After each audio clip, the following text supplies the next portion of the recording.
So guys, welcome back to Guys on Backyard Farm. So dito ulit tayo sa ating kambingan at magtuturok tayo ng Gonadin 250 kay Vanilla. Ito nga pala si Vanilla guys, ang kambing na mas busy pa sa pagkain kaysa sa paglalandi. Kaya kami inahin kayong parang si Vanilla na hindi pa nagpapakita ng sinyalis sa paglalandi. Baka kailangan na natin silang tulungan.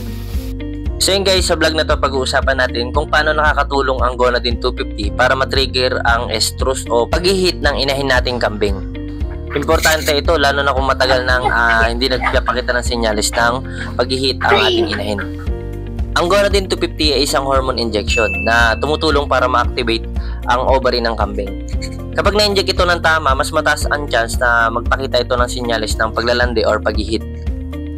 Pero tandaan, veterinaryo muna ang dapat tanungan bago magbigay ng injection. Siguraduhin din na tama ang dosage or syringe na gagamitin. Karaniwan makikita na natin ang sinyalis ng pag-hit sa loob lang ng ilang araw.